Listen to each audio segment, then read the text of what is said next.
আসসালামু আলাইকুম। আলহামদুলিল্লাহ, আমি খুব ভালো আছি আল্লাহর রহমতে। ইনশাআল্লাহ আশা করছি আপনারাও খুব ভালো আছেন। আজকের ভিডিওতে আমি 2 দিনের ছোট ছোট কিছু অংশ শেয়ার করব। দেখতেই পাচ্ছেন এখানে পেয়ারা কেটেছি এবং আমাদের ঘরের সবচেয়ে ছোট সদস্যকে সেটা একটু টেস্ট করাচ্ছিলাম। আসলে সে তো খেতে পারে না, কিন্তু তাও মুখে একটু দেওয়া, আর সেও আমাদের কর্মকাণ্ডে খুবই মজা পাচ্ছিল আর বুড়া মানুষের মতোই খাওয়ার ভান করছিল। আর যা যা রান্না হবে প্রথম দিন সেগুলো দেখাচ্ছি। বরবটি এবং আলু ভাজি করা হবে একসাথে, সেজন্য এগুলো কেটে ধুয়ে রাখা হয়েছে। আর মিষ্টি কুমড়া রান্না করা হবে মুরগির হাড় দিয়ে, আর তার জন্য সবগুলোই ধুয়ে রাখা হয়েছে। আর এখানে মুরগি এবং আলু রান্না করা হচ্ছে, আর অল্প করে ডালও রান্না করা হয়েছে।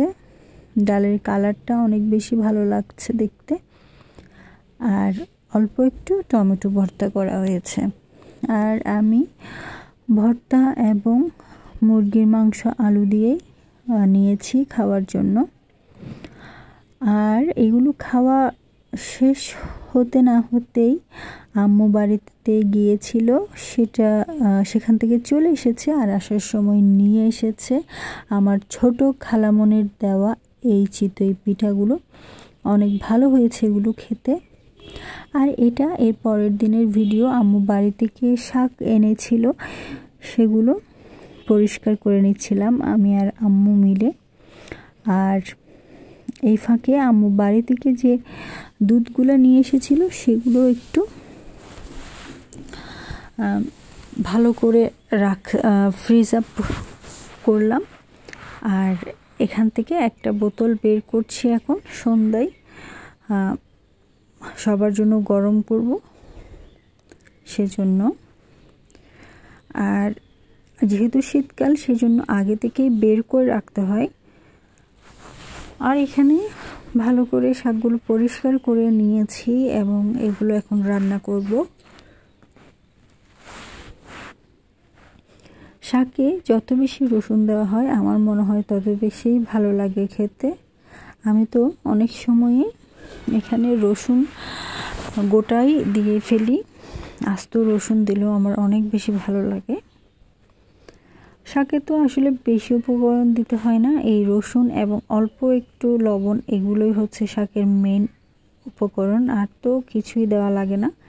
আর শাকটা যদি ফ্রেশ হয় তাহলে কিন্তু অন্য কিছু লাগে না। আর খাওয়ার সময় এটা দিয়েই কিন্তু ভাত খেয়ে ফেলা যায়। তো এর মধ্যেই দুধগুলো নরম হয়ে এসেছে, আমি সেজন্য 2টা পাত্রে নিয়ে নিচ্ছি। সব সময় যেমন নিই, একটা খাওয়ার জন্য আর একটা হচ্ছে চা বানানোর সময় ব্যবহার করার জন্য। তো দুধটা কিন্তু সব সময় ছেঁকেই নিই আমরা, কারণ একটু অল্প ময়লা থাকলেও কিন্তু থাকতে পারে। তাই এটাই সর্বোত্তম পদ্ধতি যে ঢালার সময় দুধগুলো ছেঁকে নেওয়ার জন্য ছাঁকনি ব্যবহার করা। আর এসব করে খেতে বসে গিয়েছি গরম গরম ভাত এবং শাক। তো আজকে এতটুকুই থাকলো।